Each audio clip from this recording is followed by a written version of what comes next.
Hello, welcome to the Hive With Us Podcast. I'm your host, Daniel Martinez. Today we have special guest Kyle Thompson and returning guest Paul Montelongo. If you have not seen the other episode, please go check it out. We covered multifamily, life, marriage, all the good stuff. Definitely go check it out. It's a previous episode before this one.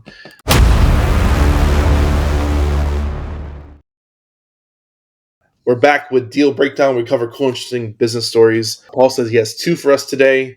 What two you got for us today? Okay. Paul. Well, you kind of prompted me here, so I had to think about it, right? After a while, you get to do these things, and they all seem kind of like, okay, this is the normal way that business happens. But I do recall a deal that we bought in 2020, right? December of 2020. So it's in San Antonio. It's a Class C plus, Class B minus property. And it's in an area of town that is not sketchy, but it has some crime. Uh-huh. And so the day before we actually closed, we had a property management contract, and the day before we closed that property management contract, that they pulled out. And so we were left without a property manager on the day that you take over the property. Now, when you take over a property, you got to have your property management in place, because they tell the tenants, hey, new sheriff in town, here's where you pay your rent. And that happened to be December 1, 2020. So rent was due that day. Okay. Oh, no. So we took all day to close that transaction. That transaction actually closed about 6 p.m. at night. And then Letitia and I sat in the office, and we printed out flyers on bright orange and bright lime green paper, and we went to the property. Now, keep in mind, this is December, so it's dark. Mm-hmm. And I had my 9mm with me, and we got, we actually had to do the work that night that a property management company would have to do, because last minute. Last minute, you do the thing you have to do. And as it turns out, we operated that property for 2 weeks while we were getting a new property management company. So we walked that property at night, knocking on doors and giving the notice. And then about 2 or 3 days later, we go back to collect rent. And it's the craziest thing. So there was one particular lady there, and she had a brand new whatever phone it was, at the time, i13, whatever it was, which I'm sure at the time was a $1,200 phone. She had Nike Air Jordans on. Yep. And what's an Air Jordan? A couple of $100, right? And I just remember that her fingernails were painted out to here, and she had them all decorated. And I asked Letitia, what does a manicure like that cost? And she's like, oh, that's a $300 manicure. And that lady stood there and told Letitia, I don't have the money to pay you. My babies need to eat, and you're just not going to get paid. And you have to wait.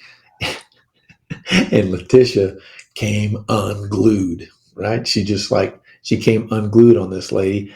And I'm like, no, these are our customers. Yes, they're our tenants, but they're our customers. We cannot do this to our customers. So as it turns out, we left. And then the next new management company came in, and they handled that stuff. But the point there was that you do what you have to do to take over when it's time to take over your property. Yep. And that's why you hire professional management to go in there and do the stuff that you don't want to do or don't need to do or don't have to do. And so that was kind of a crazy. Then that same property, it had some drug problems at the beginning. Yeah. And so we cleared that out. We fixed a lot of broken doors, and we put in a police car, and that was during the pandemic. So we had a lot of people that thought they didn't have to pay. Yeah. And so we got them to pay, and we got government assistance for them. And as it turns out, we were able to sell that property about 16 months later for a 40% return on investment for our investors. That's amazing. Yeah. I never asked in the other episode, but are you doing estoppels for all your properties? Some are required, some are not. I think this one, I believe this one did require it, right? Sometimes the lenders require it, other times they don't. They will require an updated rent roll the day before you close. Mm. And they'll compare that to the 3 or 4 previous months rent rolls that you furnished to them. So they're looking for, and of course we always do a lease audit. So, we lay the leases next to the rent roll and we make sure that people are in there that need to be in there. But I do think on that property, there was a stop loss that were required, but it's not normal. Okay. I gotcha. I think you have one more story for us. Yeah, I got a bunch of stories, man. Okay, so our latest transaction was kind of cool. We bought a property in Corpus Christi. We bought it 2 months ago, and it's 101 units, and it's a Class C property. Okay. It's an older property. It's 1948, and best we can tell, it's been through 5 hurricanes, right? Wow. But it has survived. And not only has it survived, it's thrived. It's in the middle of a neighborhood that has no other apartment complexes, and it's operating at about 94, 95% occupied. Wow.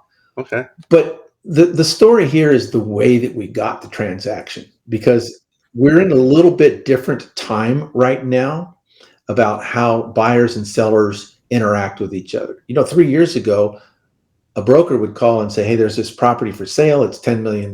Take it or leave it. And you could tell them, oh, well, we think it's worth $7 million. They would say, okay, take it or leave it. And it would end up trading and selling for $12 million. So Crazy times.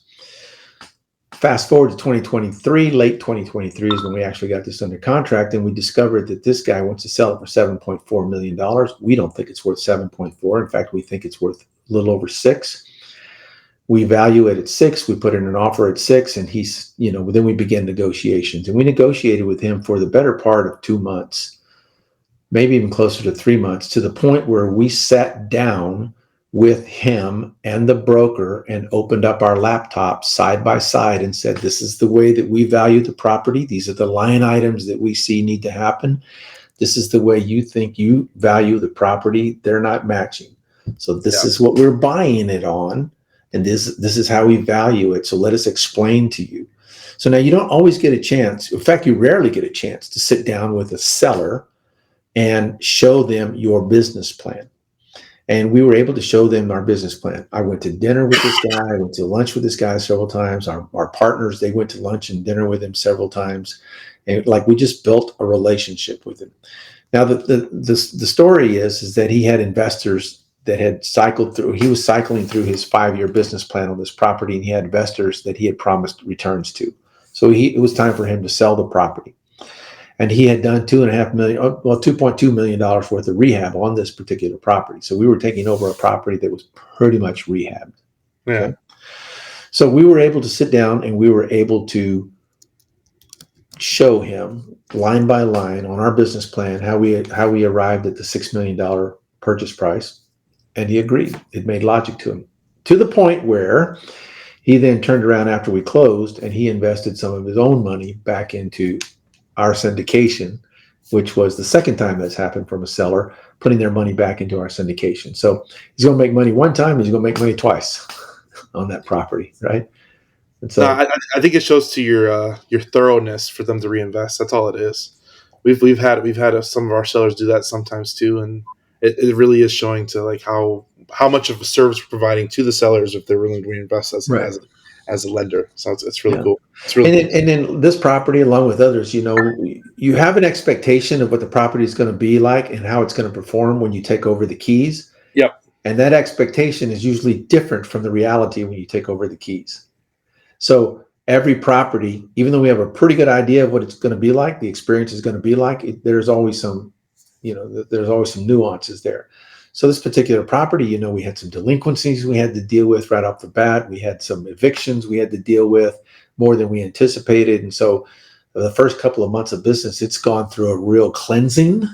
And now, which is normal, but it wasn't really expected to this extent, but it's gone through a real cleansing. And so now it's back on, getting filled up with people that we approve. Yeah. Those aren't stories like people pulling guns on me. I have had a gun pulled on me though.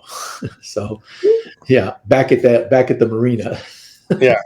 Back to the my marina project.